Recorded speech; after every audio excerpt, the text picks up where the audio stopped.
My name's Alec Saunders. My job, I'm the VP of Developer Relations. My job is really to get developers to build applications for our platforms, for both the BlackBerry 7 platform and the BlackBerry 10 platform that's coming up, and Playbook in between.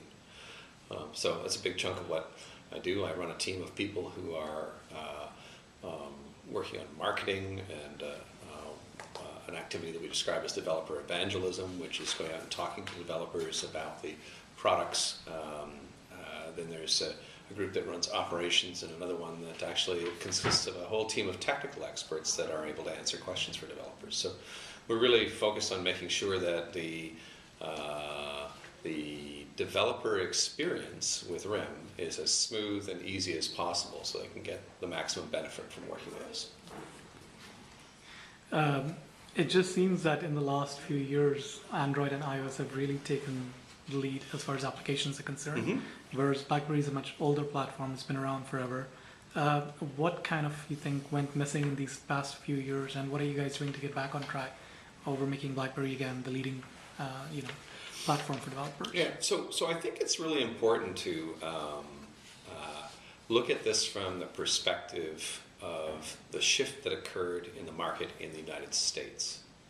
Because certainly a lot of the press activity that would lead you to believe that BlackBerry is suffering in some way is coming from Silicon Valley. It's being generated there.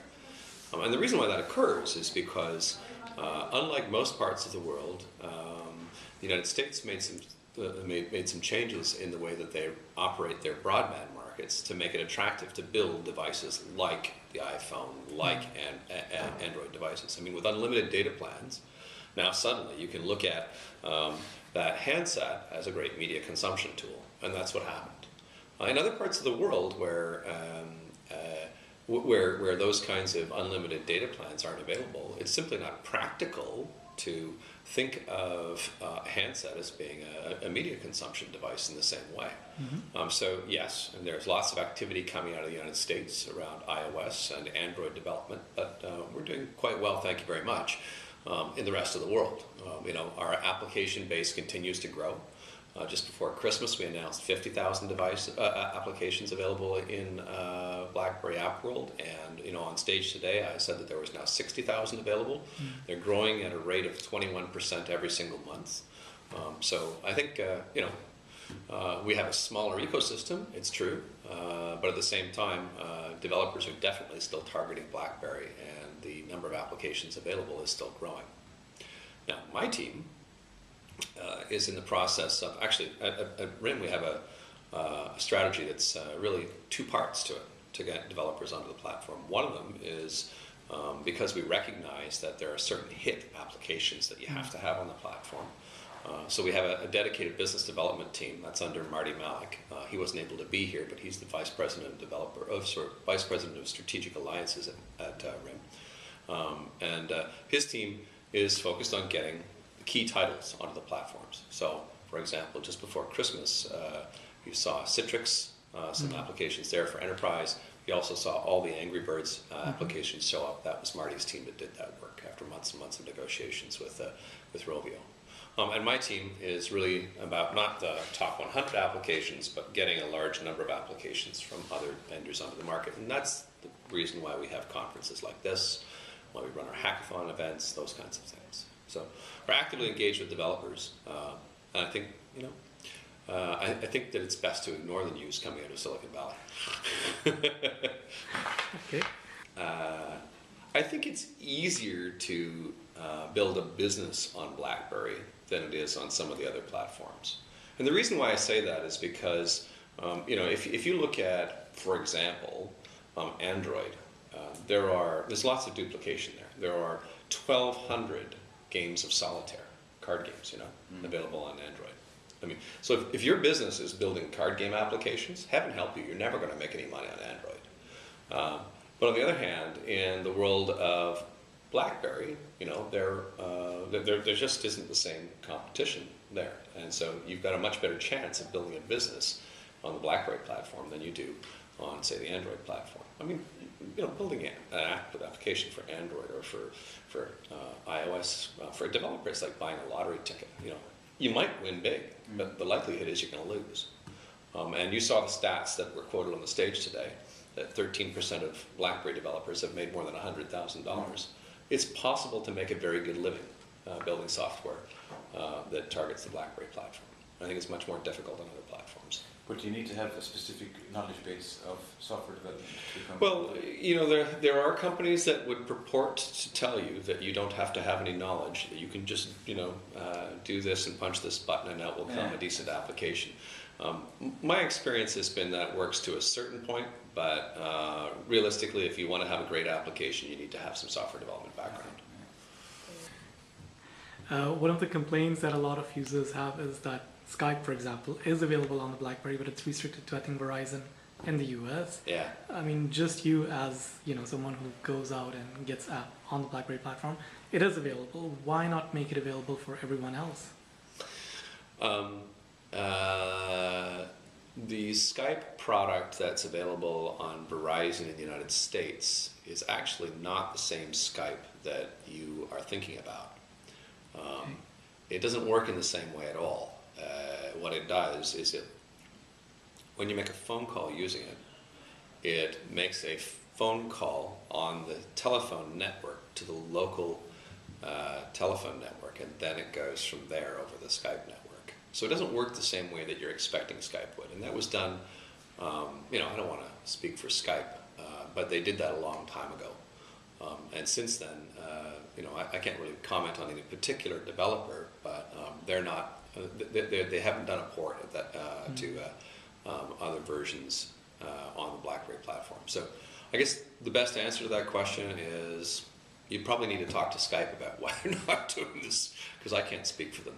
Okay, we've noticed that when it comes to VoIP applications, there aren't many on BlackBerry. So do you think that's more to do with the platform restriction, or it just hasn't happened? I mean, things like Viber, for example, or, they just haven't, when you talk to these developers, they're like, yeah, sure, we're making something for it.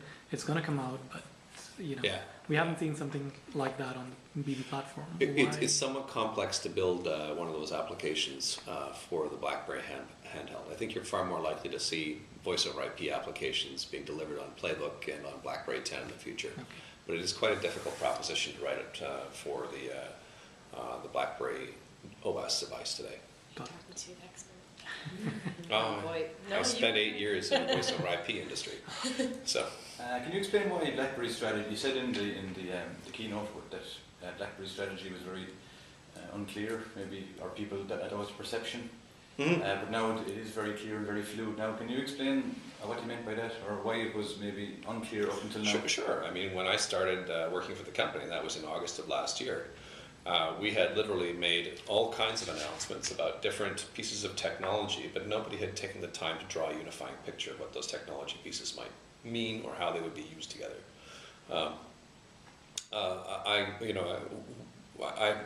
When we put Mike Lazaridis on stage last year at DevCon, I said to the team that was writing the script for his speech, we need to think about this as like writing about a car, speaking about a car. You don't want to describe the wheels and the lug nuts and the tires. You want to describe the whole car. And so that vision hadn't been laid out, it hadn't been articulated in a clear fashion, and that's what we did at DevCon fall last year. We said, what the BlackBerry 10 vision is this, and this is how we're going to get to it, and this is how developers can participate in that. I think it was a good step. It was a very good step. It cleared up a lot of uncertainty for a lot of people. Okay. Do you find you mentioned that you don't have as big of an ecosystem as some of the other competitors that you have. Do you think that kind of hurts BlackBerry? I mean, you've got Amazon, you've got Google, you've got Microsoft, all of them, Apple have got their own iTunes or Zoom or, Google Music or Amazon MP3 store. You've worked with some of them in the past, obviously Amazon being one of them. But BlackBerry doesn't have its own ecosystem when it comes to audios and videos and all that kind of stuff.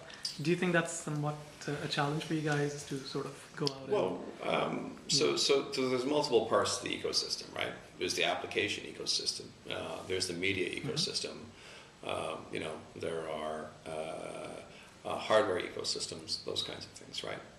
On the application side, I mean, there are applications we'd like to have on the ecosystem, but I think at the end of the day, having 60,000 applications in the ecosystem is a pretty solid achievement. And we continue to grow it, and developers are continuing to come to BlackBerry because BlackBerry, unlike a lot of the other platforms, allows you to actually earn a living, to make money, to build a business.